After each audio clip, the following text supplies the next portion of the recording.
हाय बच्चा party, I am S के अंकित।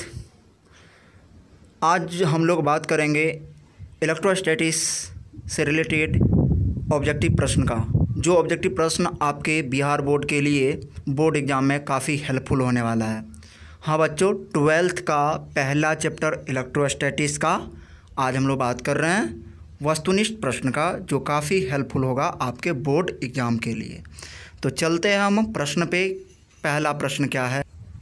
पहला प्रश्न कहा जा रहा है, किसी अनावेशित वस्तु पर यानी कि न्यूट्रल बॉडी पर 1 कूलम चार्ज होने के लिए उनमें से निकाले गए इलेक्ट्रॉन की संख्या होगी डियर स्टूडेंट। तो वो आप 10th क्लास से ही जानते हो कि 1 कूलम चार्ज में इलेक्ट्रॉन की संख्या होती है 6.25 × 10⁻19। ये सबको क्लियर है, तो ऑप्शन ए सही होगा। दूसरा क्वेश्चन, इलेक्ट्रॉन या प्रोटॉन पर आवेश होता है। यहाँ पर इलेक्ट्रॉन और प्रोटॉन का सिर्फ आवेश का परिमाण मांगा जा रहा है, नेचर से कोई लेना देना आपको नहीं है। तो यहाँ है पहला ऑप्शन 1.6 × 10⁻19 कूलम, दूसरा है 2 × 10⁻21, सी में है 1.6 × 10⁻9 कूलम, डी में नन ऑफ दीज। आंसर सभी बच्चे जानते ही होंगे कि 2 का आंसर ए होगा, 1.6 × 10⁻19 कूलम। आगे चलिए, तो 3 नंबर प्रश्न आपको कह रहा है, आर दूरी से विलग 2 इलेक्ट्रॉन के बीच लगने वाला बल समानुपाती होता है। तो यहाँ ध्यान से देखिए, तो आर डिस्टेंस की बात कर रहा है, और आर डिस्टेंस में हमने आपको बताया था कि दूरी पर जो विद्युत बल होता है वो किस प्रकार निर्भर करती है। तो एफ समानुपाती 1/r² डियर स्टूडेंट। अब आप कहेंगे सर ये ऑप्शन तो है ही नहीं, तो कैसे नहीं है स्टूडेंट? ऑप्शन कैसे नहीं है? ये तो उल्टा समानुपाती है ना। अब इसको आपको सीधा समानुपाती में कन्वर्ट करना है, तो कैसे करोगे? तो आप कहोगे सर r² को यहाँ से उठा करके और यहाँ लेके जाना पड़ेगा। तो जब यहाँ से यहाँ ऊपर लेके जाएंगे r² को, तो पावर घट जाएगा डियर स्टूडेंट। तो हो जाएगा आपको f समानुपाती r⁻⁻2 इसका आंसर होगा। ठीक है, तो आप क्लियर हो गया होगा। तो इसका आंसर क्या हुआ? ऑप्शन नंबर 3 का डी हो जाएगा, r⁻⁻2। चलिए चौथा क्वेश्चन का बात कर लेते हैं हम लोग। कूलम बल है, केंद्रीय बल, विद्युत बल, सी में ए बी दोनों। तो इसका आंसर हो जाएगा ए बी दोनों। क्यों? क्योंकि कूलम बल में क्या होता है, 2 आवेश के बीच जो बल लगता है वो पहले आवेश के केंद्र से दूसरे आवेश के केंद्र पर, यानी कि force act along to line joining. तो ये केंद्रीय बल भी है, दूसरा दोनों चार्ज है यानी दोनों विद्युत है, इसीलिए इसको विद्युत बल भी कहते हैं। तो ऑप्शन नंबर सी हो जाएगा आंसर इसका। ठीक है स्टूडेंट्स, अगला 5वां क्वेश्चन कहा जा रहा है कि अगर 2 आवेशों के बीच की दूरी को आधी कर दी जाए तो उनके बीच लगने वाला फोर्स हो जाएगा, यानी बीच की दूरी अगर आप आधा कर दोगे तो बल क्या होगा? तो उल्टा समानुपाती का मतलब ये होता है कि दूरी को अगर आप घटाओगे, आधा मतलब घटा दिए ना, तो बल का मान बढ़ेगा।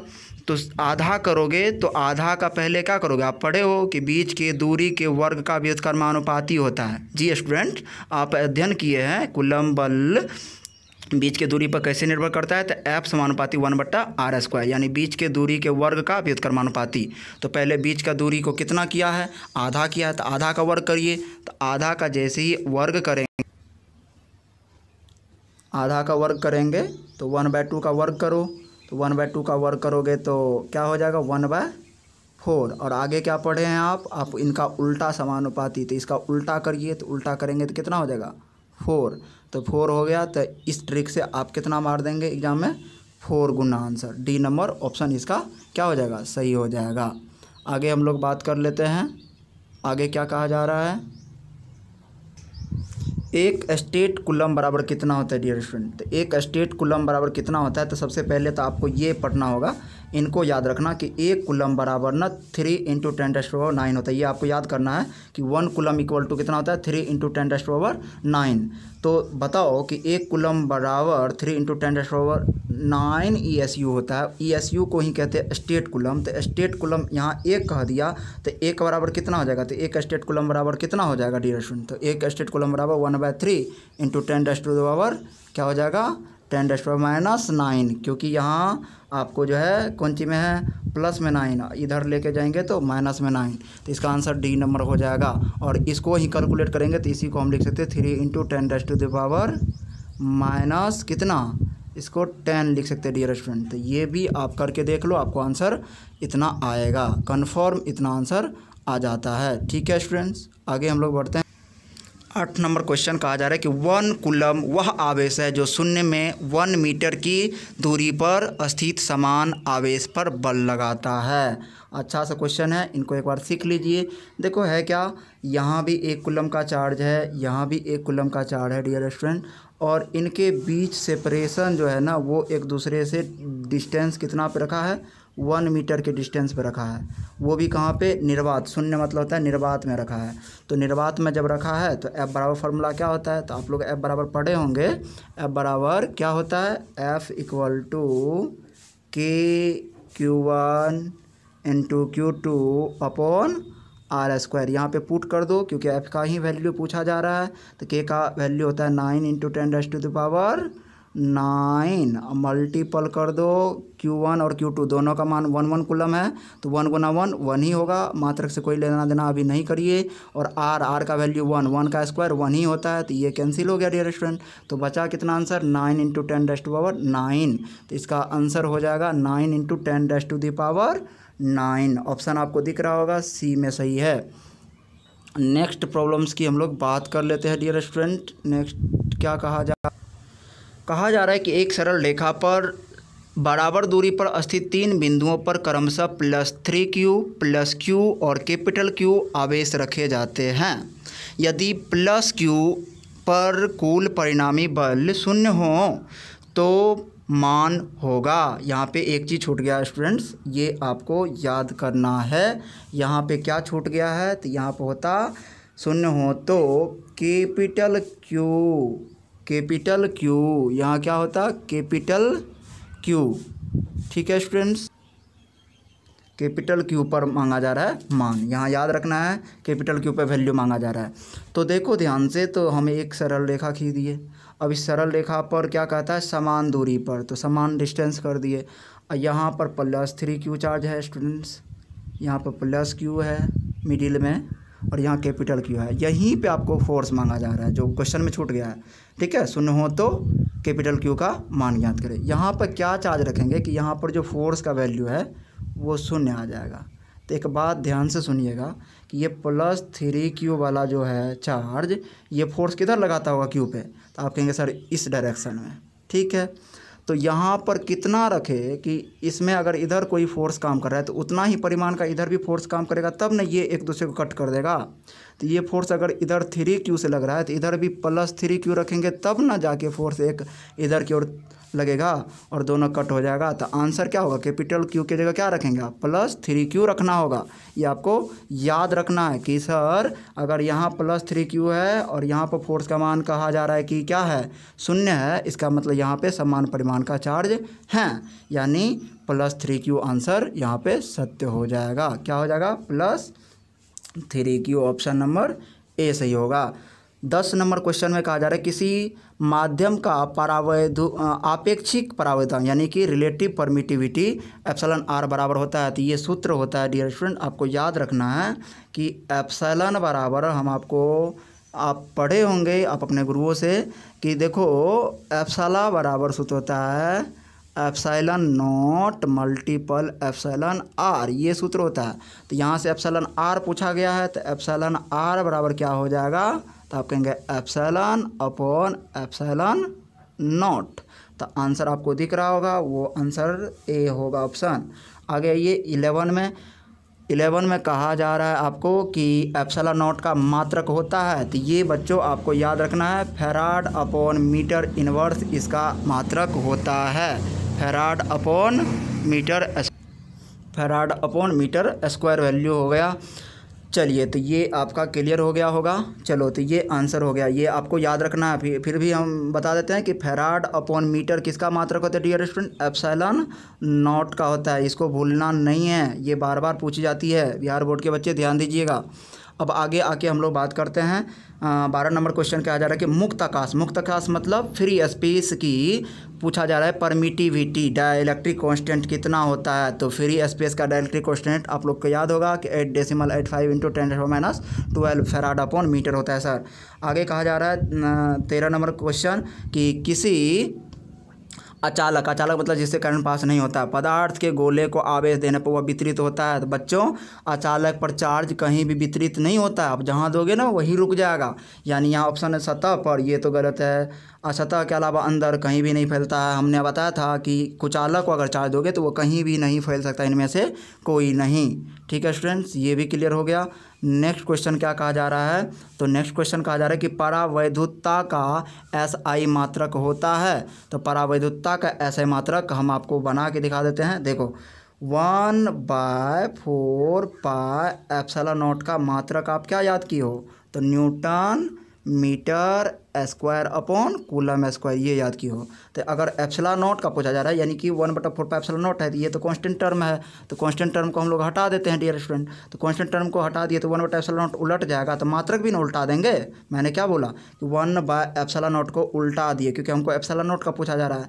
तो इसके यूनिट को उल्टा दीजिए 1/4 पाई एप्सिलॉन नॉट के यूनिट को, तो क्या हो जाएगा coulomb square upon newton metre square. तो आपको आंसर दिखा, आंसर क्या हो जाएगा, ये आंसर होगा। ठीक है स्टूडेंट्स, आगे 15 नंबर क्वेश्चन कहा जा रहा है कि किसी परावैद्युत का परावैद्युतांक यदि एप्सिलॉन R है और उसमें निर्गम 2 बिंदु आवेशों के बीच क्रियाशील फोर्स F हैं, तो परावैद्युत को हटा देने पर उन दोनों आवेश के बीच क्रियाशील बल हो जाएगा।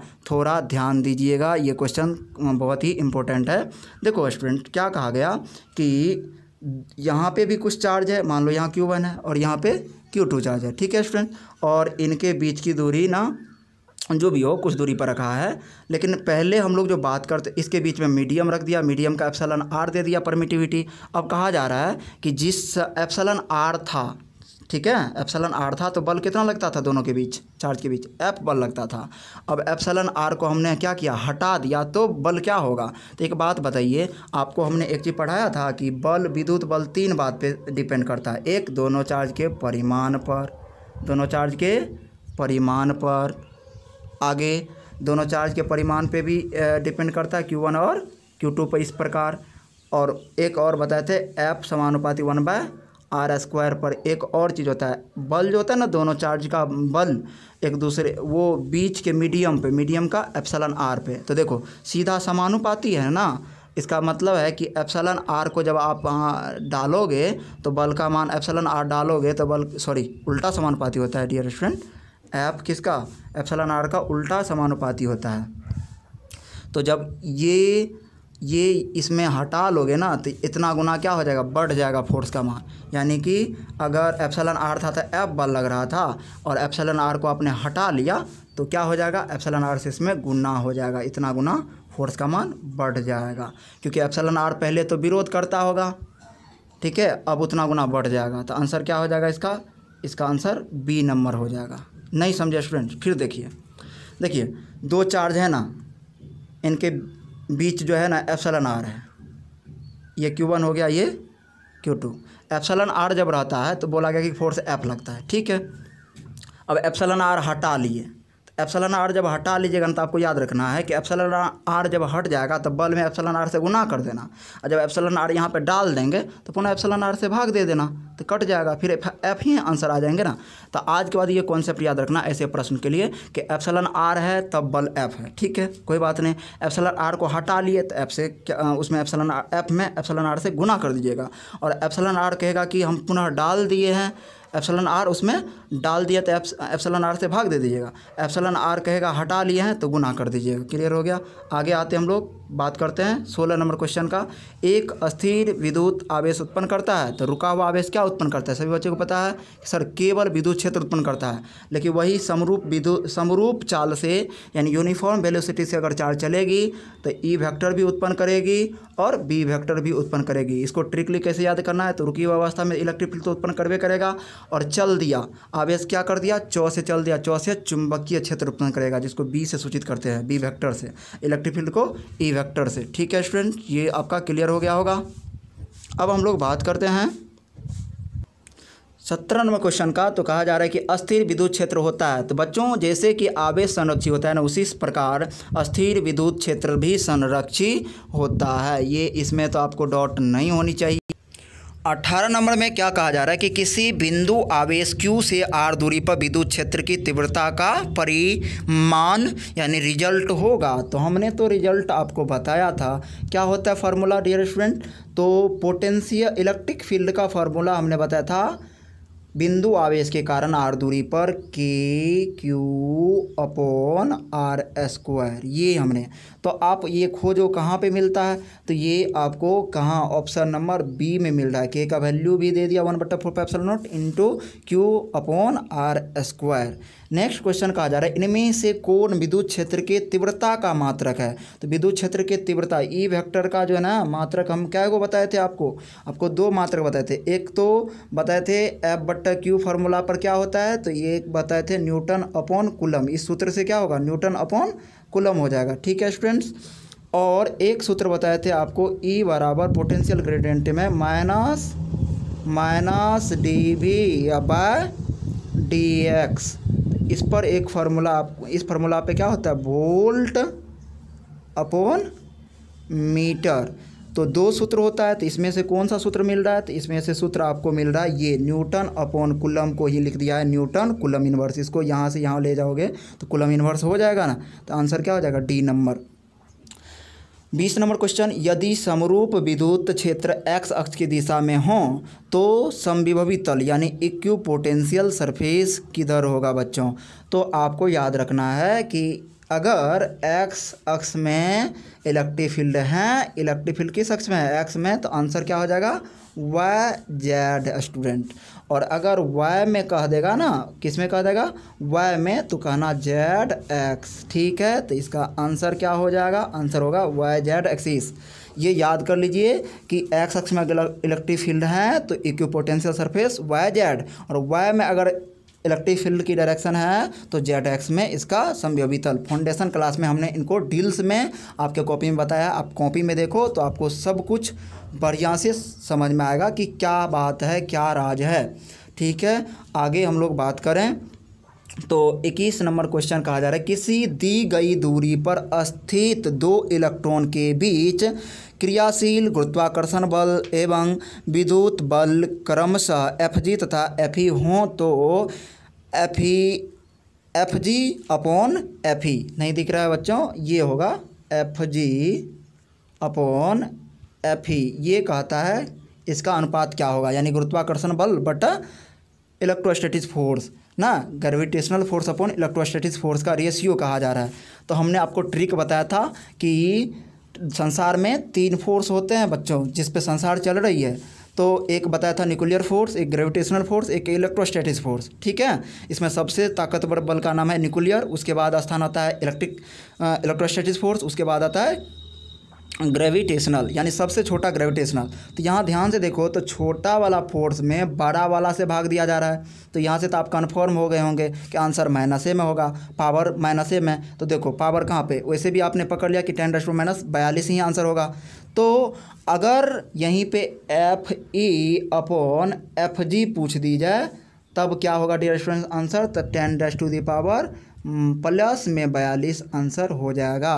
तो ये आपको याद रखना है। इलेक्ट्रॉन में जब भी आपको पूछी जाती है तो ये कैलकुलेशन करके हमने आपको बता दिया था, आप याद कर लीजिए। 10⁻42 आएगा, और जब इलेक्ट्रॉन प्रोटॉन का बात होगा तो 10⁻कितना, 10⁻³ 39 याद रखना है, और प्रोटॉन की बात या करे पूछा जाए तो 36 10⁻36 कर लीजिएगा।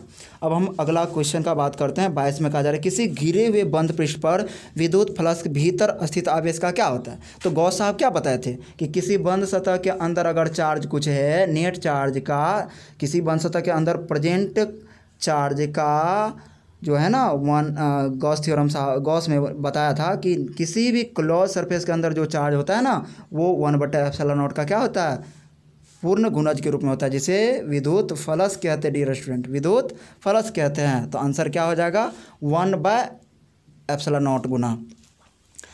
अगला क्वेश्चन कहा जा रहा है कि 23 में आवेशित खोखले गोलीय चालक के अंदर विद्युत क्षेत्र तीव्रता क्या होगा। तो आपको याद रखना है आवेशित, अगर किसी बॉडी को आप चार्ज करते हो तो बताओ वो चार्ज कहाँ फैलता है, उस गोला के उस गोलीय सतह पर, उस गोला के सतह पर फैल जाता है। तो अंदर में तो चार्ज गया ही नहीं। जब अंदर में चार्ज नहीं गया तो इलेक्ट्रिक फील्ड क्या होगा डियर स्टूडेंट, अंदर में चार्ज गए नहीं किया तो इलेक्ट्रिक फील्ड क्या होगा, इलेक्ट्रिक फील्ड शून्य होगा। क्योंकि आपको पता है कि जब किसी भी गोला को या किसी भी कंडक्टर को हम लोग चार्ज देते हैं ना सर, तो वो उनके सतह पर फैल जाता है। डियर स्टूडेंट, किस पे फैल जाता है, सतह पे। तो अंदर में तो चार्ज है नहीं, इसीलिए अंदर में अगर चार्ज नहीं है तो इलेक्ट्रिक फील्ड भी क्या हो जाएगा, शून्य हो जाएगा। लेकिन याद रखिएगा इलेक्ट्रिक फील्ड शून्य हो जाएगा, लेकिन विभव का मान कभी भी शून्य नहीं होता, वो कांस्टेंट होता है, वो हर बिंदु पर समान होता है, समरूप होता है।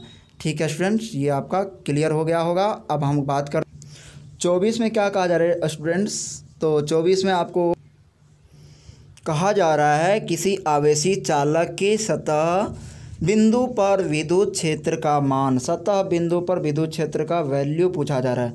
तो सतह पर जैसे ये एक गोला है और इनको चार्ज दीजिएगा तो इनके सतह पर फैल जाता है। तो जब किसी भी चालक को आप चार्ज देते हो स्टूडेंट्स, तो वो क्या होता है, वो सतह पर आंसर आता है σ/ε0। इलेक्ट्रिक फील्ड का वैल्यू कितना आता है डियर स्टूडेंट, σ/ε0। तो ये आपको σ/ε0 आंसर होगा। नेक्स्ट क्वेश्चन क्या कहा जा रहा है। तो यदि गोले पर 10 माइक्रोकूलम आवेश हो, क्यू का मान कितना दिया डियर स्टूडेंट, 10 माइक्रो का वैल्यू बताइए, तो 10⁻⁻6 कूलम। अब आप इनको कैलकुलेट करेंगे तो क्या पावर कितना है, पावर है +1, यहाँ -6 में से +1 घटा दीजिए तो कितना हो जाएगा, 10⁻⁻5 हो जाएगा। तो चार्ज है 10⁻⁻5, तो उसकी सतह पर फ्लक्स का मान बताइए। तो फ्लक्स का मान जो है ना स्टूडेंट्स, हमने अभी फाई बराबर गॉस साहब के अनुसार क्या बताया था, फाई बराबर सूत्र बताया था आपको Q × 1/ε0 होता है। तो Q का वैल्यू दिया है 10⁻⁻5 1/ε0 का वैल्यू आपको पढ़ाया गया होगा, आपको याद भी होगा कितना होता है, 36 पाई इंटू 10⁻⁹ कितना 9। अब आप कहेंगे सर अब तो आसान हो गया, 9 में से 5 गया 4, तो आप कह देंगे आंसर कि सर 36 पाई इंटू 10⁻⁴ हो जाएगा। ऑप्शन कितना में ये सही है, ऑप्शन नंबर आपको बी दिख रहा होगा, वो सही है, ऑप्शन नंबर बी सही है। 26 में देखिए, तो एक आवेशित चालक के किसी बिंदु पर विद्युत क्षेत्र की तीव्रता, अब किसी बिंदु पर विद्युत क्षेत्र की तीव्रता, ये एक आवेशित चालक है तो इसके किसी बिंदु पर विद्युत क्षेत्र की तीव्रता, तो आपको पढ़ाए थे कि विद्युत क्षेत्र की जो तीव्रता होती है उसकी डायरेक्शन जो है ना प्लस है तो सतह पर लंबवत होता है, यानी कि क्या डिग्री पर, देखो ध्यान से 90 डिग्री पर। तो आंसर क्या हो जाएगा, सतह के लंबवत क्या डिग्री पर, 90 डिग्री पर। लंबवत मतलब 90 डिग्री हो जाता है। ठीक है, आगे 27 नंबर क्वेश्चन, अनंत लंबाई वाले आवेशित चालक के अक्ष से r दूरी पर विद्युत क्षेत्र होगा, यानी ये अनंत लंबाई का तार है और ये चार्ज है बच्चों, या रॉड ही है मान लो, और इनके अक्ष से r दूरी पर कहा जा रहा है किसी बिंदु पर इलेक्ट्रिक फील्ड का वैल्यू। तो हम वो आपको ज्ञात कर दिए थे, थ्योरी में बताए थे, आप अपने कॉपी में देखिए। तो E वेक्टर बराबर सिद्ध किए थे कितना, 2 λ 2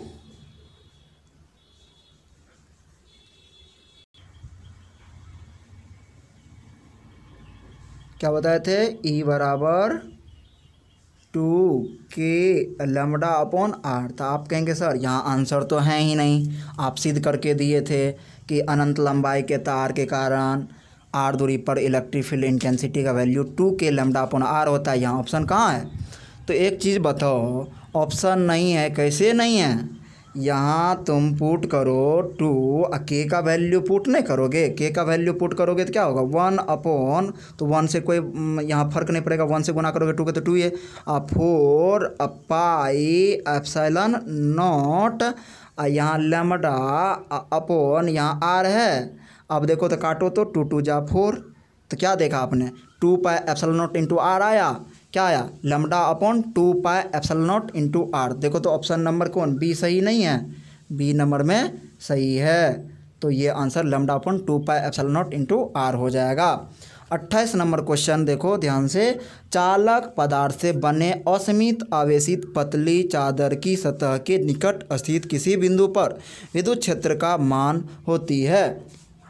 यानी असीमित आवेशित पतली चादर है। अब देखो ये सभी बच्चे को पढ़ाया गया होगा, और कोई भी सर जी पढ़ाए हो, पतली चादर के कारण आपको इलेक्ट्रिक फील्ड इंटेंसिटी प्रूफ कर दिए होंगे। आर दूरी पर कितना प्रूफ किए हैं इलेक्ट्रिक फील्ड इंटेंसिटी, वो हम भी बता देते हैं, वो किए होंगे ई वेक्टर बराबर सिग्मा अपॉन 2 एप्सिलॉन नॉट। आप अपने कॉपी में देखो जाके, नोटबुक में आपको आंसर मिलेगा कि बहुत थीन जो है ना, थीन चादर के कारण, बहुत पतली सी चादर के कारण इलेक्ट्रिक फील्ड इंटेंसिटी का व्यंजक होता है सिग्मा अपॉन 2 एप्सिलॉन नॉट। तो आंसर क्या हो जाएगा इसका आंसर हो जाएगा सी नंबर। कंफ्यूज नहीं है ना, अक्सर बच्चे सिग्मा अपॉन एप्सिलॉन नॉट लगा देते हैं बच्चों। तो ये कब होगा, जब 2 पतले चादर को मिला दीजिएगा ना, 2 पतले चादर को मिला दीजिएगा, तब वही उसी का आंसर हो जाता है सिग्मा अपॉन एप्सिलॉन नॉट। याद रखिए कब होता है, जब 2 पतले चादर को आपस में हम लोग क्या कर देते हैं, कंबाइन कर देते हैं। अब आगे करते हैं 29 नंबर क्वेश्चन, विद्युत तीव्रता का मात्रक। अभी तो आपने पढ़ा था विद्युत तीव्रता का मात्रक, तो हमने 2 मात्रक बताया था। एक तो बताया था क्या, एक बताया था न्यूटन अपॉन कूलम, जो कि इस ऑप्शन में नहीं है। एक बताया था पोटेंशियल ग्रेडियंट के फॉर्मूला पर वोल्ट अपॉन मीटर, इसी को वोल्ट मीटर इन्वर्स बोल सकते हैं। तो यहाँ ऑप्शन नंबर बी आपको दिख रहा होगा, यही ट्रू है। आगे बात करते हैं 30 नंबर क्वेश्चन का। ठीक है स्टूडेंट्स, 30 में क्या कहा जा रहा है, 2 गोला की त्रिज्या R1 एंड R2 है। मतलब 2 गोला है, एक गोला ये है, एक गोला ये है, इसकी त्रिज्या R1, इसकी त्रिज्या R2। ध्यान से सुनिए और समझिए, कोई क्वेश्चन उतना हार्ड नहीं है, बिहार बोर्ड तो 0 लेवल का है। ठीक है, आप में से बहुत सारे बच्चे नीट लेवल के हैं, तो उनको तो ये सब कुछ भी नहीं है। चलो ध्यान दो, तो इनका त्रिज्या क्या है, इनका त्रिज्या R1, इनका त्रिज्या R2। अब चलो आगे कहा जा रहा है कि इनको आवेशित करने पर इनके आवेश के सिग्मा जो है ना, पृष्ठ घनत्व मतलब सिग्मा समान है। यानी इस पर भी पृष्ठ घनत्व समान, इस पर भी जो पृष्ठ घनत्व इस पे है वही इस पे है, इसीलिए मैंने दोनों पे सिग्मा लिख दिया। इनके पृष्ठ पर विभवांतर होगा, विभवांतर का अनुपात होगा, यहाँ पे लिख लीजिएगा, इनके पृष्ठ पर विभवांतर का अनुपात होगा। यानी कि V1/V2 मांगा जा रहा है डियर स्टूडेंट, V1/V2 मांगा जा रहा है। अब कैसे निकलेगा, तो आप कहेंगे सर V बराबर अभी तो बताया था KQ अपॉन R। ठीक है स्टूडेंट, तो दोनों का त्रिज्या अलग अलग है, तो V1 के लिए यहाँ R1 लगा दीजिए, V1 के लिए यहाँ KQ अपॉन R1 लगा दीजिए, और इसके बट्टा में, ठीक है जगह नहीं है इसलिए ऐसे लिख रहा हूँ बच्चों, और V2 के लिए KQ अपॉन क्या हो जाएगा R2 होगा ना स्टूडेंट्स। अब बताओ, अब कोई बच्चा कहेगा सर क्यों काट दीजिए ना, ऐसे थोड़ी होता है, ऐसे नहीं होगा। कहो क्यों, क्योंकि त्रिज्या दिया है, और त्रिज्या से तो बड़ी बात यह है कि दोनों पर आवेश का पृष्ठ घनत्व दिख रहा है। तो Q बराबर पृष्ठ घनत्व के आधार पर आपको चार्ज का वैल्यू लाना होगा। तो Q बराबर आपको पढ़ाए थे, आपको याद होगा सिग्मा ए पढ़ाए थे डियर स्टूडेंट, क्या पढ़ाए थे, सिग्मा ए। और यहाँ गोला का बात हो रहा है, तो एरिया का फॉर्मूला भी पुट करेंगे। हाँ के कट सकता है, के क्या हो सकता है, कट सकता है। ठीक है, तो के को आप क्या कर सकते हो, काट सकते हो। अब हम इनको इरेज करके आगे बढ़ते हैं। याद रखिए, ये चीज़ याद रखिए, के हम कैंसिल कर देते हैं, तो क्या हुआ Q अपॉन R1 बट्टा Q अपॉन R2 हम लिख रहे हैं फिर से।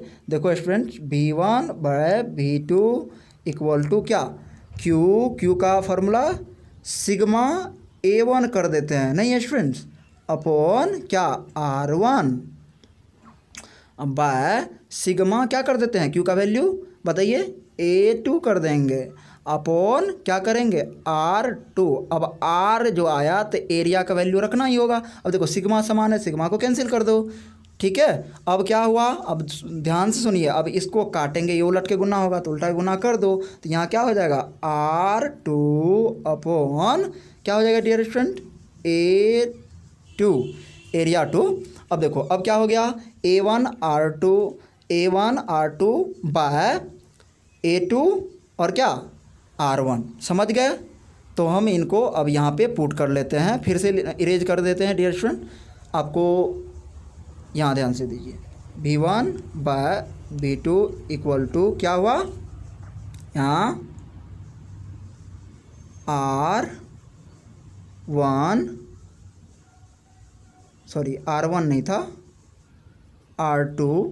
जब इनको आप कर लेना, जब इनको कैलकुलेट करो डियर स्टूडेंट तो क्या हो जाएगा, आप करके देखना, V1 bye V2 equal to, समय ज़्यादा लग रहा है, R1 बाय कितना आ जाएगा R2। आप करके देखो, आपको ये फाइनल आंसर आ जाएगा। तो आंसर क्या हो जाएगा, B नंबर हो जाएगा, ठीक है। आप करके देख लो, हम वहाँ तक आपको समझा दिए हैं।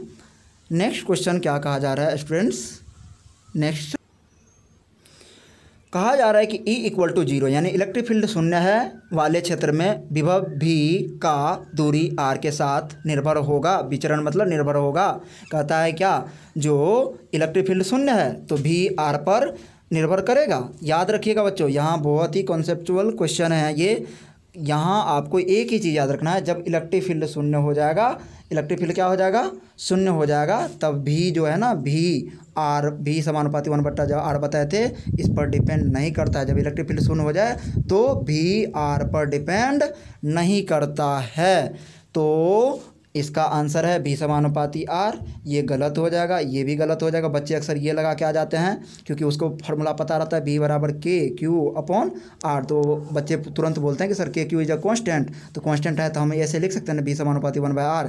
बच्चों यहाँ आपका गलत हो जाएगा क्योंकि इलेक्ट्रिक फील्ड शून्य है, और जब इलेक्ट्रिक फील्ड शून्य होता है तो ये वैलिड नहीं होता है। तो आंसर क्या हो जाएगा, आंसर D नंबर होगा, B कांस्टेंट रहेगा बट R पर डिपेंड नहीं करेगा। 32 नंबर क्वेश्चन कहा जा रहा है कि निम्नलिखित में विद्युत क्षेत्र E और V के बीच संबंध, वही पोटेंशियल ग्रेडियंट E और V के संबंध पोटेंशियल ग्रेडियंट कहलाता है ना। विद्युत क्षेत्र तथा V के बीच के संबंध को विभव प्रवणता कहते हैं। तो विभव प्रवणता का फॉर्मूला क्या होता है, E इक्वल टू -dV/dx। यही हमने आपको बताया था स्टूडेंट्स। इसी आधार पर होता है volt upon metre, electric field intensity का मात्रक।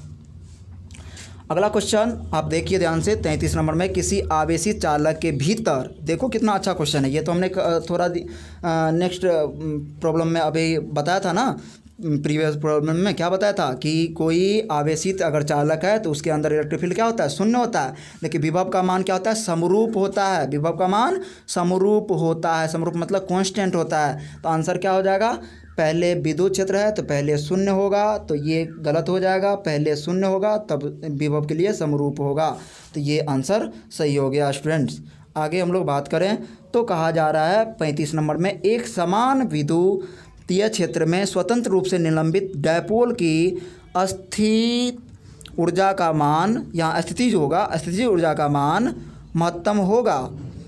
तो कहा जा रहा है कि डायपोल और विद्युत क्षेत्र के बीच क्या डिग्री का कोण होगा, ठीक है। डायपोल और विद्युत क्षेत्र के बीच कितना डिग्री का कोण बनाओगे कि स्थितिज ऊर्जा क्या हो जाए, महत्तम। तो सबसे पहले यहाँ पर आपको स्थितिज ऊर्जा का फार्मूला पता होना चाहिए। तो स्थितिज ऊर्जा बड़ा फार्मूला होता है dear student, U equal to minus, ये लिख लीजिए अपने कॉपी पे क्योंकि आप भूल जाएंगे और बाद में आपको दिक्कत हो जाएगा। ये याद रखना है कि स्थितिज ऊर्जा बराबर किसमें, डायपोल में। जब डायपोल को ना यूनिफॉर्म इलेक्ट्रिक फील्ड में रखते हैं तब जो है ना पोटेंशियल एनर्जी का फार्मूला होता है -PE cos थीटा, ठीक है स्टूडेंट्स। अब इसमें आप थीटा का मान बारी बारी से रखते जाओ, आपको पता चलते जाएगा। जैसे 0 डिग्री रखोगे तो वहाँ पर ना आपको मिनिमम आंसर आ जाएगा। क्यों, क्योंकि 0 डिग्री में वैल्यू सभी बच्चे को पता है कि क्या होता है। तो 0 डिग्री cos 0 डिग्री का वैल्यू 1 होता है, तो जब 1 रखोगे तो -PE आ जाएगा। तो ये मिनिमम आंसर हो गया।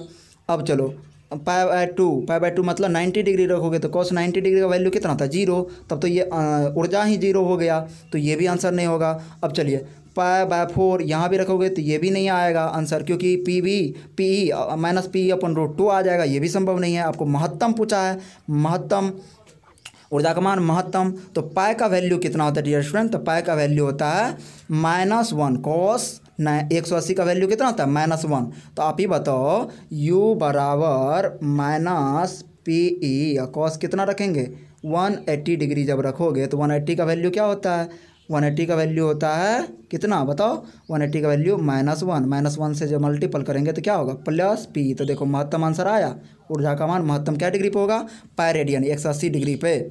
तो ये भी आपका क्लियर हो गया होगा, हमें आशा है कि आप क्लियर कर लिए होंगे। 35 में कहा जा रहा है कि 2 कूलम आवेश को एक बिंदु से दूसरे बिंदु तक ले जाने में 20 जूल कार्य की आवश्यकता होती है।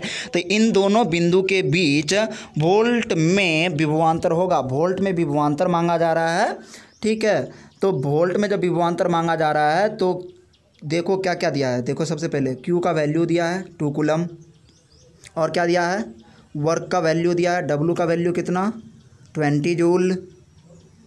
और आपको मांगा क्या जा रहा है बच्चों, आपको मांगा जा रहा है यहाँ पे विभवांतर। तो V बराबर फार्मूला क्या होता है W/Q होता है। W का वैल्यू कितना दिया है 20 और Q का वैल्यू दिया है 2 से क्रॉस करिए तो 10 आंसर होगा, 10 वोल्ट आंसर होगा। कितना होगा 10 वोल्ट, नहीं तो आप रट लीजिएगा और वही शुरू कर दीजिएगा, केले के पत्ते लंबे और हरे होते हैं ना, तो वो वाला काम नहीं करिएगा, नहीं तो हरे हरे हो जाएगा और कुछ भी आपको नहीं होगा। पहले आप अपना कॉपी कलम लीजिए और जितना सारा क्वेश्चन हम आपको बता रहे हैं जो हार्ड ऑब्जेक्टिव है उनको सॉल्व करिए खुद से, नहीं तो कुछ भी आने वाला नहीं है।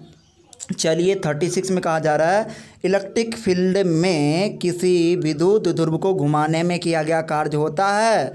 देखो विद्युत ध्रुव को घुमाने में किया गया जो कार्य होता है ये हम आपको सिद्ध करके दिए थे, और आप तुरंत कॉपी उल्टा के देखो तो डायपोल को जब घुमाते हैं तो उसके द्वारा किया गया कार्य का व्यंजक होता है कितना PE1 - cos theta, PE × 1 - cos theta. ये आपको याद करना है अभी तुरंत, और एक बार इनको रिवाइज कर लीजिए। चलिए 37 में क्वेश्चन कहा जा रहा है यदि एक छोटे विद्युत ध्रुव के अक्ष पर केंद्र से r दूरी पर इलेक्ट्रिक फील्ड E1 हो, तो देखो इलेक्ट्रिक फील्ड E1 किसके लिए माना है x अक्ष। हमने बताया था कि डायपोल के कारण x अक्ष में इलेक्ट्रिक फील्ड इंटेंसिटी का व्यंजक क्या होता है, तो x को इन्होंने 1 माना तो चलो 1 ही मानते हैं, और व्यंजक आपको पता होगा r दूरी पर व्यंजक क्या होता है, तो आपको याद होगा K2P cos क्या थीटा अपॉन आर का कौन सी डियर स्टूडेंट Q। ये हम आपको बताए थे डायपोल के कारण x एक्सिस पर इलेक्ट्रिक फील्ड इंटेंसिटी का व्यंजक, यहाँ x को E1 माना तो कोई फ़र्क नहीं पड़ता। आगे देखिए तो आगे कह रहा है कि डायपोल के समद्विभाजक रेखा पर, डायपोल के ध्रुव के समद्विभाजक रेखा पर, समद्विभाजक मतलब समझते हो डियर स्टूडेंट y एक्सिस, मैं बता दूं समद्विभाजक मतलब क्या होता है डायपोल के y अक्ष पर 2r दूरी। अब देखो यहाँ पहले वाला में x पे r दूरी था, लेकिन y अक्ष पर ये 2r दूरी पर विद्युत क्षेत्र तीव्रता E2 कह रहा है। तो चलो हम लोग उसमें भी E2 बराबर पुट कर देते हैं कि, और इसमें क्या सिद्ध किए थे P cos theta upon RQ। तो RQ तो R तो है नहीं, कितना है 2R है डियर स्टूडेंट, कितना है 2R, कितना है 2R। अब इसका Q करोगे ना स्टूडेंट्स तो 2R का Q, तो 2 को 3 2 को 2 गुना 2 गुना 2 कितना होता है, तो आप कहेंगे सर 8 होता है, क्योंकि 2 दूना 4 दूनी 8, और R गुना R कितना होता है, तो आप कहेंगे RQ होता है। तो ये जो है स्टूडेंट्स आपको 2 समीकरण मिलके बन के आ गया।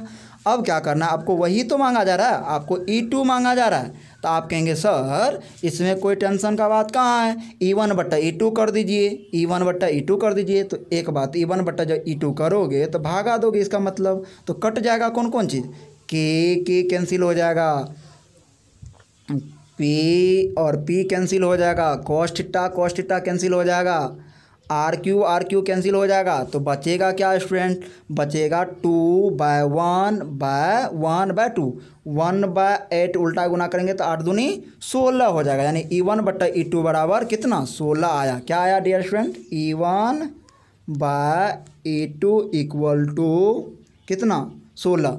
अब बताओ E2 का ही तो वैल्यू चाहिए ना, तो E2 को यहाँ भेज दो और 16 यहाँ से भाग के कहाँ आ जाएगा, इसके जगह पर।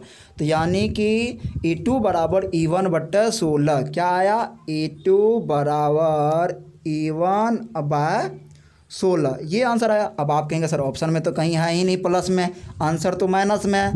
तो हाँ स्टूडेंट्स माइनस में होगा, माइनस में होगा। और क्यों होगा ऐसा, अगर आपका क्वेश्चन है तो क्यों होगा उसको समझ लीजिए। देखो ये डायपोल है, ठीक है, आर दूरी पर इलेक्ट्रिक फील्ड मान लो आपने जो भी ज्ञात किया हो। अच्छा यहाँ से 2r दूरी पर y एक्सिस में, x से कितना दूरी पर, r दूरी पर, और y से 2r दूरी पर, ठीक है। अब बताओ आपकी यहाँ क्या चार्ज होता है, -q डायपोल पर, यहाँ पे +q। ध्यान से सुनिएगा। अब बताओ +q यहाँ पे पॉइंट चार्ज अगर रखोगे तो इस पर ये फोर्स किधर लगाएगा, इस डायरेक्शन में, ठीक है। और ये माइनस वाला यहाँ पॉइंट चार्ज, चूँकि पॉइंट चार्ज पॉजिटिव होता है तो प्लस प्लस को क्या करेगा, धक्का देगा अलोंग टू लाइन ज्वाइनिंग। अब चलो ये तो E1 है, इलेक्ट्रिक फील्ड है। अब बताओ ये माइनस वाला इसको किधर खींचेगा, इस डायरेक्शन में, तो कितना इलेक्ट्रिक फील्ड काम कर रहा है, एक इधर एक इधर, तो रियली में जाएगा किधर, तो आपका जवाब होगा सर बीचों बीच जाएगा। 11th में ऐसा पढ़ा है आपने कि दो फोर्स जब एक उधर दो फोर्स, एक वेक्टर इधर है एक वेक्टर इधर लग रहा है तो आंसर बीच में होता है ना, तो आंसर क्या होगा इधर। तो इधर जब होगा तो डियर स्टूडेंट ये ओरिजिन है, ये क्या है, ये ओरिजिन है, और ओरिजिन से ये माइनस में है कि प्लस में है, तो आप कहेंगे सर ये तो माइनस में है इसीलिए यहाँ पे माइनस लगता है। अब आप समझ गए होंगे माइनस क्यों हुआ, माइनस इसीलिए हुआ क्योंकि इसकी डायरेक्शन ओरिजिन से किधर है, माइनस की ओर है, इसीलिए -E1/16 आंसर होगा E2 का वैल्यू। आगे क्वेश्चन अच्छा सा है 38 में, निम्नलिखित में वह कौन सा राशि है जिसका ऐसे मात्रक वोल्ट अपॉन मीटर होता है। भाई अभी तो हम आपको बताए थे इलेक्ट्रिक फील्ड का पोटेंशियल ग्रेडियंट के आधार पर, फार्मूला के आधार पर मात्रक वोल्ट अपॉन क्या होता है, मीटर होता है। धारिता का मात्रक फेराड होता है, स्थितिज ऊर्जा का मात्रक जूल होता है, फ्लक्स का लक्स होता है। आगे बढ़ते हैं तो आगे क्वेश्चन है 39 में, यदि किसी खोखले गोलीय चालक को धनावेशित किया जाए तो उसके भीतर विभव, तो हमने धनावेशित किया तो भीतर में इलेक्ट्रिक फील्ड तो शून्य होता है, लेकिन विभव का मान क्या होता है, समरूप, और धन आवेश दिया तो धनात्मक ही होगा, अगर ऋण देंगे तो ऋणात्मक होगा विभव, ठीक है स्टूडेंट। तो इसका आंसर क्या हो जाएगा, धनात्मक और समरूप, ऑप्शन नंबर बी सही होगा, धनात्मक और समरूप। आगे चलिए 40 नंबर क्वेश्चन क्या कहा जा रहा है, 40 में कहा जा रहा है अगर विद्युत ध्रुव को एक समान विद्युत क्षेत्र में रख दिया जाए तो उस पर लगने वाला बल होगा, यानी कि कहा जा रहा है ये इलेक्ट्रिक फील्ड समरूप विद्युत क्षेत्र है डियर स्टूडेंट। समरूप विद्युत क्षेत्र में किसको रख दिया है, एक डायपोल को रख दिया है, किसको रख दिया, डायपोल को रख दिया। तो डायपोल में यहाँ +q चार्ज के कारण इधर फोर्स क्या होगा, तो आप कहेंगे सर +QE फोर्स होगा, और इधर क्या होगा, तो आप कहेंगे सर इधर -QE फोर्स होगा। अब बताओ नेट फोर्स कितना होगा, तो आप कहेंगे -QE +QE खत्म हो गया सर, तो कितना 0 ना हो गया स्टूडेंट्स। तो इसका हो जाएगा नेट फोर्स का वैल्यू हमेशा ऑलवेज शून्य होता है। क्लियर हो गया, इसमें किसी को डाउट नहीं है ना स्टूडेंट्स, इसमें क्लियर हो गया, कहीं दिक्कत नहीं होना चाहिए। 41 में कहा जा रहा है कि पी वेक्टर आघूर्ण यानी कि डायपोल मोमेंट को पी वेक्टर सूचित करते वाला एक द्विध्रुव ई वेक्टर यानी इलेक्ट्रिक फील्ड इंटेंसिटी वाले विद्युत क्षेत्र में रखा है, ई वेक्टर वाले विद्युत क्षेत्र में रखा है, तो टर्क का वैल्यू। तो एक बात बताइए, टर्क बराबर फार्मूला आपको खुद पता है कि टर्क बराबर बल गुना बलों के बीच की दूरी के गुणनफल को कहते हैं टॉर्क। तो टॉर्क बराबर क्या बोले थे कि टॉर्क बराबर हमने बताया था PE sin थीटा, ये हम आपको सिद्ध कर दिए हैं अपने नोटबुक में देखो। तो साइन थीटा को जैसे ही यहाँ से हटाओगे डियर स्टूडेंट तो क्या हो जाएगा, आप सभी बच्चे को पता है कि सर साइन थीटा हटता है तो क्रॉस प्रोडक्ट आ जाता है, तो P vector cross E vector, P vector cross E vector, तो टर्क का वैल्यू आ गया P vector cross E vector. ये कन्फ्यूज नहीं होना है, इसमें कन्फ्यूज होगे तो दिक्कत है, ये आंसर हो जाएगा, ठीक है स्टूडेंट। आगे क्वेश्चन 42 कहा जा रहा है कि पी वेक्टर वाले एक विद्युत ध्रुव ई वेक्टर तीव्रता वाले विद्युत क्षेत्र में रखा जाता था स्थितिज ऊर्जा। अभी तो हमने आपको बताया था कि स्थितिज ऊर्जा बराबर सूत्र क्या होता है, U बराबर सूत्र क्या होता है, तो आपको बताए थे -PE cos थीटा इसमें कन्फ्यूज बहुत सारे बच्चे हो जाते हैं। याद रखना है टॉर्क बराबर फार्मूला हमने क्या बताया था अभी, टॉर्क बराबर हमने बताया था अभी P साइन थीटा, ठीक है स्टूडेंट। और लेकिन एनर्जी के स्थितिज ऊर्जा के बारे में पूछता है तो क्या होता है माइनस पी कॉस थीटा। अब बताओ कॉस थीटा यहाँ से रिमूव करोगे तो क्या हो जाएगा डॉट प्रोडक्ट, क्योंकि कॉस थीटा हटता है तो डॉट, तो minus P dot E vector. तो आंसर क्या हो जाएगा, आंसर इसका बी नंबर सही है। आगे आते हैं 43 में कहा जा रहा है कि किसी आवेशित खोखले गोलाकार चालक के केंद्र पर कोई आवेशित पिंड है, तो बताओ उसके अंदर में तो चार्ज होगा ही नहीं, तो इलेक्ट्रिक फील्ड क्या होगा, शून्य होगा। तो यहाँ ऑप्शन पढ़ते हैं विद्युत क्षेत्र तथा विभव दोनों शून्य होगा, कभी नहीं भाई, क्योंकि विद्युत क्षेत्र शून्य होगा लेकिन विभव शून्य नहीं होगा, ऐसा आपको हम ही अभी तुरंत पहले ही बताए थे। बी में कहा जा रहा है कि विभव शून्य होगा, ये भी घट गया क्योंकि ये चलने वाला नहीं है। सी में कहा जा रहा है कि विद्युतीय क्षेत्र शून्य होगा, हाँ ये ठीक है, विभव नहीं, तो सही बात है कि विद्युत क्षेत्र शून्य होगा लेकिन विभव शून्य नहीं होगा, तो ऑप्शन नंबर सी इसका करेक्ट है। आगे हम लोग क्वेश्चन का बात करते हैं। ये क्वेश्चन बहुत ही अच्छा है, इनका आंसर जो है वो हम यहाँ पर आपको बस देखो, ये थोड़ा लंबा प्रोसेस से बनेगा, इसमें कुछ टाइम लगेगा, इसीलिए इसका हम डायरेक्ट आंसर आपको बता देते हैं। बच्चों इसको आप खुद करो, दोनों का जो है फार्मूला, कौन फार्मूला पे करोगे, तो कहा जा रहा है एक आवेशित गोलीय चालक के आवेश का पृष्ठ घनत्व सिग्मा है, इनके पृष्ठ पर इलेक्ट्रिक फील्ड ए, चालक का विभवांतर वी, आवेश के पृष्ठ घनत्व को नियत रखते हुए, यानी कि ये एक गोला है बच्चों, इन पर surface density of charge sigma है, इन पर इलेक्ट्रिक फील्ड ई है, इसका पोटेंशियल वी है और आगे कहा जा रहा है इनका त्रिज्या इसमें आर है, ठीक है। अब क्या किया गया, ध्यान से सुनना, इसी गोला का त्रिज्या को आधा कर दिया, क्या कर दिया, गोला के त्रिज्या को हाफ कर दिया, चलो यानी r/2 कर दिया, r/2 कर दिया। अब एक चीज़ बताओ कि त्रिज्या तो आधा कर दिया, तो बोला क्या कौन सी कांस्टेंट है, पृष्ठ घनत्व कांस्टेंट है, लिख दिया है, देखो नियत कौन सी है, पृष्ठ घनत्व, कौन सी कांस्टेंट है, पृष्ठ घनत्व। तो सिग्मा तो दोनों पे समान है, दोनों गोला पे सिग्मा समान है, तो सिग्मा जब समान है तो वही सूत्र इलेक्ट्रिक फील्ड वाला पुट करिए तो आपको आंसर आ जाएगा इलेक्ट्रिक फील्ड ई आएगा, लेकिन पोटेंशियल आधा हो जाएगा। उसी प्रकार ये भी प्रॉब्लम है सेम, उसी आधार पे इसको भी बनाइए, ये भी आपको बन जाएगा। इसका भी आंसर 45 का हो जाएगा, क्योंकि इसमें चार समान है तो इसका होगा इलेक्ट्रिक फील्ड 4 ही हो जाएगा और विभव का वैल्यू 2 भी हो जाएगा, यानी 2 गुना हो जाएगा। तो नेक्स्ट क्वेश्चन हम लोग बात करते हैं, कौन सा क्वेश्चन का,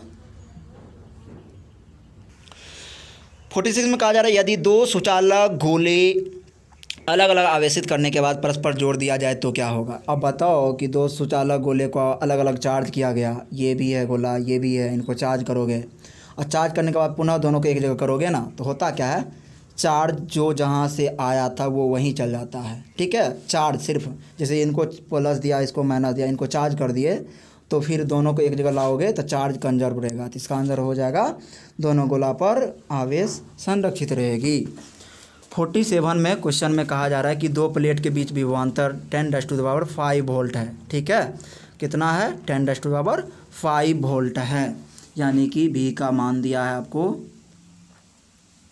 इतना, और ये तो भी का वैल्यू हो गया, और यहाँ पर जो है ना दोनों प्लेट के बीच, ये जो हम लोग कैपेसिटर बनाते हैं उसमें दोनों प्लेट के बीच की दूरी दिया है कितना, 4 × 10⁻³ अब आपको कहा जा रहा है कि दोनों प्लेट के बीच एक इलेक्ट्रॉन है, ठीक है स्टूडेंट, तो बल का मान ज्ञात करिए, ठीक है, फोर्स का मान कहता है निकालने। तो फोर्स कैसे निकलेगा, तो फोर्स इस प्रकार निकलेगा, आपको पैरेलल प्लेट कैपेसिटर के अंदर जो आप जाके लेक्चर मेरा देख लो कैपेसिटर का, उसमें हमने इनका फोर्स बराबर फार्मूला पढ़ा दिया हूँ, और वो फोर्स का फार्मूला हम निकालने के लिए यहाँ पे सिखा रहे हैं। देखो अभी आपने तो पढ़ा था कि इलेक्ट्रिक फील्ड बराबर पोटेंशियल ग्रेडियंट में माइनस dV/dx, ठीक है स्टूडेंट। अब जब दो को प्लेट रखते हैं ना, दो को प्लेट रखते हैं तो एक प्लस होता है एक माइनस होता है, तो प्लस और माइनस जो होता है तो इसके बीच जो इलेक्ट्रिक फील्ड इंटेंसिटी होती है उसकी डायरेक्शन प्लस से माइनस होती है, जिस कारण से ये माइनस क्या हो जाता है प्लस। अब यहाँ से dV हो सकता है, तो dV हो सकता है, तो इसको काटोगे तो यहाँ गुना में आ जाएगा dx, तो क्या हुआ dV = E × dx, dx की जो दूरी, ये तो dx दूरी है ना, तो ed लिख सकते हैं इनको शॉर्टकट में, ईडी लिख सकते हैं, इक्वल टू यहाँ पे डी वी को भी लिख सकते हैं। तो भी का मान सूत्र क्या आया, भी बराबर ई इंटू डी, भी बराबर ई इंटू डी। अब ध्यान सुनो, ई इंटू डी आया, लेकिन ई बराबर एक सूत्र आपको पढ़ाए थे एफ बाय क्यू, ये तो आप पढ़े हो ना, इंटू डी। अब फार्मूला क्या बन के आया, भी बराबर एफ डी अपॉन क्यू। अब यहीं से आपको क्या चाहिए, एफ, तो एफ बराबर करोगे तो यहाँ डी बट्टा क्यू इधर आएगा, तो डी बट्टा क्यू को काटोगे तो यहाँ पे होके क्या हो जाएगा, क्यू अपॉन डी। तो ये फार्मूला हो गया। तो क्या हुआ, एफ बराबर सूत्र क्या आया, भी क्यू अपॉन डी, भी क्यू अपॉन डी, किसके बराबर सूत्र हुआ, एफ बराबर। तो ये फार्मूला आपको बनाने सिखा दिया हूँ। अब देखो ये क्वेश्चन बार बार एग्जाम में आता है। अब आप यहाँ पे पुट कर दो, पुट करने में कुछ रखा है क्या, भी का मान रख दो, तो भी का मान कितना है 10 के पावर 5 गुना क्यू का मान कितना होता है, क्यू आपको कहोगे सर क्यू क्या रखें, तो आप थोड़ा भी मस्तिष्क लगाइए। तो प्लेट के बीच इलेक्ट्रॉन है, तो इलेक्ट्रॉन का क्यू मतलब क्या, इलेक्ट्रॉन ही न रखेंगे। तो चलिए हम लोग पुट कर देते हैं, और डी का मान रख दीजिए। तो चलिए पुट करिए, तो भी का मान 10 के पावर 5 और गुना क्यू का मान 1.6 इंटू 10⁻⁴ बताइए -19 अपॉन डी का मान, तो आप कहेंगे 4 इंटू 10⁻⁴ कितना -3, माइनस को काटिएगा तो यहाँ क्या हो जाएगा प्लस, और 5 3 8, 19 में से 8 गया तो -11, और 4 से इसको काट दीजिए तो 0.4 कितना आया 0.4 इंटू 10⁻⁻11। अब आप कहेंगे सर ऑप्शन में तो कहीं है ही नहीं, तो भाई पावर को आगे बढ़ा दो, पावर को एक स्थान बढ़ाओगे तो पावर डेसिमल को एक स्थान बढ़ाओगे आगे तो पावर में 1 घट जाएगा, तो क्या हो जाएगा 4 गुना 10 के पावर -11 में से -1 गया तो -12। तो आंसर क्या हो जाएगा आपको दिख रहा होगा, ऑप्शन डी में ये आंसर है, ऑप्शन नंबर डी इसका करेक्ट हो जाएगा। अब हम अगला क्वेश्चन का कितना 48 का बात करते हैं। एक बिंदु आवेश Q से r दूरी पर विभव, बहुत ही अच्छा क्वेश्चन है। r दूरी पर विभव, एक पॉइंट चार्ज कारण r दूरी पर विभव का व्यंजक हमने प्रूव करके आपको दिया था कि Q अपॉन r। अब मिलाओ कहाँ पे ये सूत्र मिल रहा है, K का वैल्यू रख दिया होगा 1/4πε0 Q by r, A number option is a correct. आगे चलो, तो कहा जा रहा है 49 में विद्युत विभव के कारण एनी पॉइंट पर विभव किस व्यंजक से दिया जाता है। एनी पॉइंट पर हमने सिद्ध करके दिया था, आप लोग को याद होगा। एनी पॉइंट पर जो पोटेंशियल का वैल्यू होता है, किस पर, डायपोल के कारण एनी पॉइंट पर जो पोटेंशियल का व्यंजक होता है स्टूडेंट, वो क्या होता है, एक बार ध्यान से सुनिएगा क्या होता है। ऑप्शन में देख रहे हैं, तो हम जो सूत्र पढ़ाए थे वो पढ़ाए थे कि V बराबर एनी पॉइंट पर, किस पॉइंट पर, एनी पॉइंट पर V इक्वल टू फार्मूला होता है कि P cos theta upon r²। और इलेक्ट्रिक फील्ड एनी पॉइंट पर क्या सिद्ध करके दिए थे वो भी याद होगा, K 2P cos theta by r³ √3 cos² theta +1, ये पढ़ाया था, ठीक है। तो उस आधार पर आंसर क्या हो जाएगा, इसका आंसर बी हो जाएगा, K into P cos theta बटा r²। आगे बढ़ते हैं। 50 नंबर क्वेश्चन कहा जा रहा है कि अगर 2 कूलम और 6 कूलम के 2 आवेश एक दूसरे के को बल से विकर्षित करता है ना, एक दूसरे को F बल होगा यहाँ पे, F बल से विकर्षित करता है, तो दोनों पर -2 कूलम चार्ज दिया जाए तो बल क्या होगा। अब बताओ, एक 2 कूलम है, एक 6 कूलम है, ये कितना है 2 कूलम और ये है 6 कूलम। अब बताओ दोनों के बीच F बल लग रहा था, पहले विकर्षण कितना लग रहा था F बल। अब कहा गया कि दोनों को चार्ज दिए, इसको कितना दिए -2 कूलम और इसको कितना दिए, इसको भी दिए -2 कूलम। तो ऐसे हज़ारों प्रॉब्लम्स आप किए हो नीट वाला प्रिपरेशन में। तो जब इसमें जब आप 2 कूलम डालोगे तो ये क्या हो जाएगा, ये 0 हो जाएगा, क्योंकि ये आवेश के पास कौन सा गुण होता है, आवेश के पास योगात्मक गुण होता है ना, तो योगात्मक गुण होता है, तो ये खत्म हो गया, तो ये 0, तो यहाँ पे 0 हो गया। और यहाँ पे कितना 6 में से 2 गया तो 4, तो 4 यहाँ 0 है। तो जब यहाँ पे कुछ चार्ज ही ना है, क्योंकि कूलम बल 2 चार्ज पर लागू होते हैं, यहाँ एक ही चार्ज है, तो इसका मतलब बल का मान 0 हो जाएगा, बल का मान क्या हो जाएगा 0 हो जाएगा। आगे 51 में देखो, 51 में निम्नलिखित में कौन सदिश राशि है। आवेश अदिश है आपका, धारिता अदिश है, विद्युत धारा अदिश है, तो आंसर क्या होगा विद्युत क्षेत्र, ये आपका सदिश है। आगे क्वेश्चन कहा जा रहा है कितना में 52 में, इलेक्ट्रॉन ई आवेश और m द्रव्यमान वाले इलेक्ट्रॉन को भी विभवांतर से त्वरित किया गया, तो अंतिम वेग निकालिए। बाबू यहाँ दो कॉन्सेप्ट बहुत ही इंपॉर्टेंट है, जब वो कॉन्सेप्ट आप समझेंगे तो आपको मॉडर्न में काफ़ी हेल्प मिलेगा। सुनो ध्यान से, देखो जब कहा जाए ना कि भी विभवांतर देकर इलेक्ट्रॉन को त्वरित किया, इतना बात को पहले समझिए। भी विभवांतर दे करके इलेक्ट्रॉन को भी विभवांतर दे के त्वरित किया, तो उसमें एक एनर्जी आ जाता है बच्चों इलेक्ट्रॉन में, वो आ जाता है ईवी। क्या आ जाता है ऊर्जा का मान? EV, electronvolt. जब किसी भी इलेक्ट्रॉन को आप वोल्टेज दीजिएगा डियर स्टूडेंट, ठीक है, विभवांतर दीजिएगा, तो उसमें एनर्जी आएगा क्या? इलेक्ट्रोवोल्ट। और इलेक्ट्रोवोल्ट ऊर्जा का मात्रक है। अब आगे एक चीज़ और ध्यान दो कि अब यहाँ पे कहा गया कि त्वरित किया गया, ठीक है, त्वरित किया गया। तो एक बात सोचो कि त्वरित जब किया इलेक्ट्रॉन को, तो उसमें एक ऊर्जा और आया होगा। कौन ऊर्जा आएगा? काइनेटिक एनर्जी आएगा। कौन एनर्जी? Kinetic energy. तो उसका सूत्र हमने क्या पढ़ाया था? हाफ 11th में आप पढ़े होंगे mv का स्क्वायर। अब दोनों जो ऊर्जा है बाबू, वो दोनों आपस में क्या हो जाएंगे? इक्वल हो जाएंगे, यानी EV बराबर कौन ची? हाफ mv का कौन ची? स्क्वायर। अब बताओ यहाँ से अंतिम वेग मांगना है, यानी यही है वेलोसिटी v स्क्वायर। तो 1/2 को काटोगे तो यहाँ पे 2/1 हो जाएगा, जो कि बटा में 1 लिखा नहीं जाएगा। m को गुना से काटोगे तो चला आएगा भागा में, स्क्वायर को काटोगे तो इस पे चढ़ जाएगा रूट। तो आंसर क्या आया आपको दिख रहा होगा, option number A is a true. √102 electronvolt upon m, ये आंसर हुआ। आगे हम लोग बात कर लें तो कहा जा रहा है 53 क्वेश्चन, अगर कोई आवेश किसी बंद सतह के बाहर रखा जाए। अब बताओ कि गॉस साहब क्या बताया था कि किसी बंद सतह के अंदर अगर चार्ज है तब न Q/ε0 प्लस का मान होता है बाबू। लेकिन अंदर में चार्ज न रख के बाहर में रख रहा है, तो अंदर में तो चार्ज है ही नहीं। जब अंदर में चार्ज नहीं है तो फाई का मान क्या हो जाएगा? 0 हो जाएगा। आगे बात करते हैं 54 नंबर क्वेश्चन, अगर साबुन के बुलबुले को आवेशित कर दिया जाए तो उसकी त्रिज्या। एक बात बताओ, साबुन के बुलबुले को त्रिज्या, साबुन के बुलबुले को आप चार्ज करना चाहते हो, तो एक बात बताओ, किसी को जो चार्ज करोगे तो उस पर या तो प्लस होगा या तो माइनस होगा। चार्ज मतलब क्या? प्लस माइनस बराबर नहीं होगा। चार्ज मतलब कोई बॉडी अगर चार्ज है तो उस पर प्लस माइनस बराबर नहीं होगा, या तो प्लस होगा या तो माइनस। तो मान लो कि ये एक साबुन का बुलबुला है, इसमें प्लस चार्ज है, तो एक बात बताओ, ये आवेशित हुआ तो प्लस प्लस के बीच क्या होता है? रिपल्सन होता है ना डियर स्टूडेंट। तो प्लस प्लस को क्या करेगा? प्लस प्लस को क्या करता है? धकेलेगा। ये इधर धकेला, इधर धकेलेगा, जिस कारण से इसकी त्रिज्या क्या होगी? इसकी त्रिज्या बढ़ जाएगी। इसकी त्रिज्या क्या हो जाएगी डियर स्टूडेंट? बढ़ जाएगी।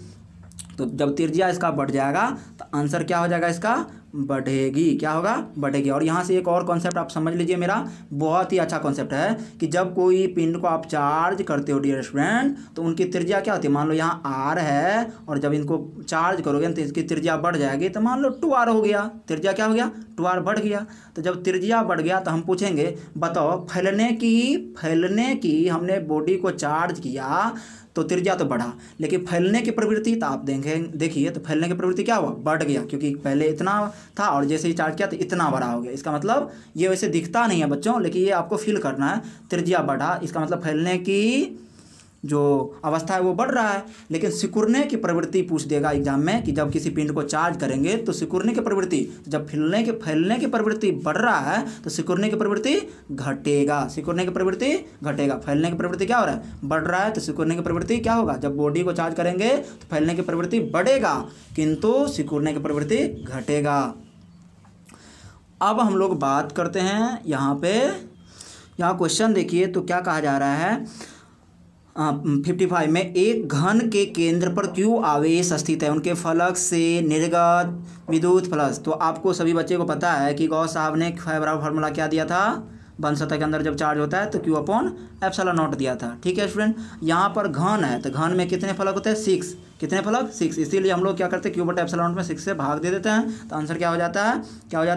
Q/6/ε0। ठीक है, अगला क्वेश्चन 56 में देखो, अनंत लंबाई, कितना लंबाई? अनंत लंबाई वाले एक समान आवेशित तार, देखो ये बहुत लंबा तार है और ये चार्ज है। ठीक है, ये क्या है? चार्ज है। तो r दूरी पर इलेक्ट्रिक फील्ड इंटेंसिटी किसका समानुपाती होगा? तो r दूरी पर इलेक्ट्रिक फील्ड इंटेंसिटी जो है वो किसका समानुपाती होगा? बताओ। तो हमें अभी तो पढ़ाया था ना कि बहुत ही लंबे वायर के कारण इलेक्ट्रिक फील्ड इंटेंसिटी, अगर वो चार्ज है तो इलेक्ट्रिक फील्ड इंटेंसिटी क्या होता है? 2k λ/r। अभी तो बताया था। वेयर यहाँ पे 2k लैम्डा जो ना कांस्टेंट है, तो इसीलिए हम लोग क्या लिखेंगे, E समानुपाती 1/r। अब 1/r यहाँ तो कहीं दिख नहीं रहा, तो इसी को हम लोग ऐसे नहीं लिख सकते हैं r के पावर -1। तो आंसर आपको दिख रहा होगा, बी नंबर इसका सही है। ठीक है प्यारे बच्चों, आज हम लोग यहीं पर स्टॉप करते हैं और नेक्स्ट डे हम लोग बात करेंगे चैप्टर 2 का, जिसमें कैपेसिटर का पहले हम लोग अध्ययन करेंगे और उसके बाद कैपेसिटर के बाद करंट, और इसी प्रकार से बहुत सारे जितने सारे ऑब्जेक्टिव हैं उसको करेंगे और थ्योरी भी करेंगे। एक सूचना आप लोगों के लिए कि हम बच्चों के बार बार रिक्वेस्ट करने के बाद हम कल या परसों से शुरू कर देंगे आपको इलेक्ट्रोस्टैटिक्स। और आप सभी बच्चे से मेरा रिक्वेस्ट है कि जब आप जिद करके हमको शुरू करवा रहे हैं तो देखो, ऑनलाइन क्लास देना इतना सहज नहीं है। हमें ऑनलाइन लगता था आसान होगा, पर नहीं, ये बहुत ही हार्ड वर्क है। ठीक है, इनमें बहुत कुछ देखना पड़ता है। यहाँ पे वीडियो का क्वालिटी भी बहुत कुछ देखना होता है। और अभी कोरोना का जैसा प्रकोप चल रहा है, इसमें हम लोग को रिसोर्स भी नहीं है, तो आपका उतना अच्छा से वीडियो लेक्चर भी तैयार नहीं हो पा रहा है। जो चीज़ हम सोचते हैं वो चीज़ नहीं हो पा रहा है। तो जो दिक्कत चल रहा है उस दिक्कत के अनुसार ही आपको हम जो भी बना के दे रहे हैं उनको अध्ययन करिए और अधिक से अधिक हमारे वीडियो को शेयर करिए। अगर आपको अच्छा लगता है तो कमेंट भी करें और अपने दोस्तों के बीच इनको शेयर करिए, जिस कारण से उसको काफ़ी हेल्प मिले और बिहार बोर्ड में अच्छा रिजल्ट करे। तो ठीक है, नेक्स्ट वीडियो में हम आपसे पुनः मिलते हैं। आज यहीं पे क्लास को एंड करते हैं। Thank you.